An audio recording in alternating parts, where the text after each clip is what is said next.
Hey, what's up you guys, it's Austin and Shane of The Lone Few. Hello! And today we're back in Call of Duty Warzone going over a few small things that the game doesn't flat out tell you. Whether you've been playing this game for a while and just never made note of these features, or are brand new to the Warzone, these tips will help you get a better understanding of the game's mechanics and make you a better player. If you would like to skip to a specific tip, there will be time codes down in the description. And of course, this is a Volume 2, so if you like this collection and want to see more, Volume 1 will be in the description as well. Since the game's come out, there's been a lot of misinformation about how these free loadout drops work and what causes them to drop. So we're going to try to set the record straight. Each game there are a total of 2 free loadout drops.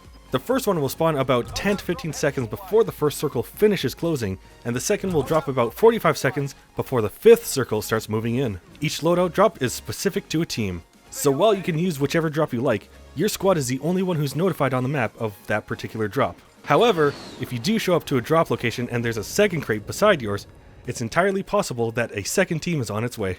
Heartbeat sensors are the go-to tactical equipment in this game, for very good reason. Before getting into the nitty-gritty, if you don't already have Ghost as a staple of your custom loadout, it's highly recommended. It's the direct counter to both heartbeat sensors and UAVs, making it the most worthwhile perk in the game. Now, for the sensor itself, the range on it is exactly 50 meters and has a 180-degree cone. However, there's no vertical limit on it, meaning that it can sense an enemy at the top of a skyscraper while you're on the ground level. With the sensor out, it will ping every 4 seconds, but you can significantly speed this up if you let it ping, then put it away, and immediately pull it back out again. This will about double your pings per second, depending on your reaction speed.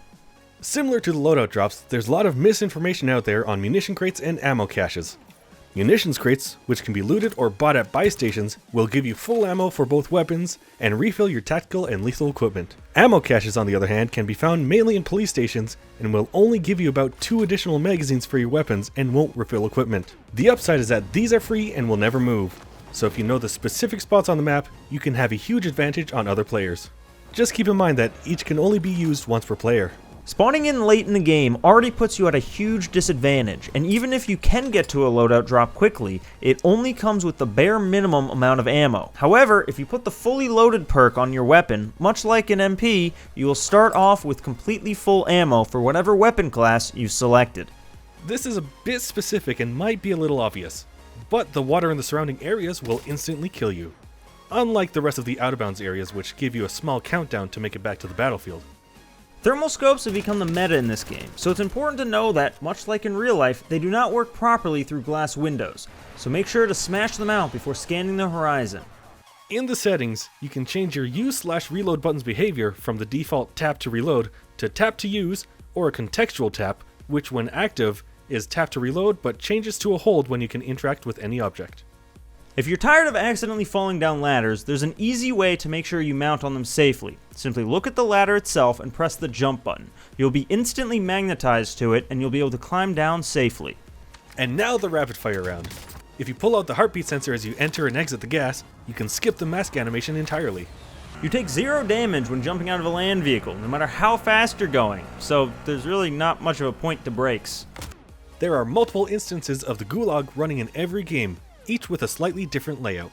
Stopping power will increase your weapon's recoil as well as its damage. You can hold up to 2 of the same lethal and tactical equipment. Just walk over them and you'll pick them up. The Season 3 update added an auto-deploy setting for the parachute, so make sure you tune this to your liking before jumping in game.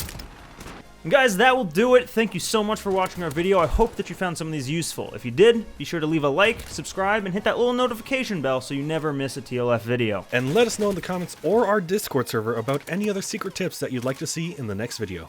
Thank you guys for watching. See you next time. Bye-bye!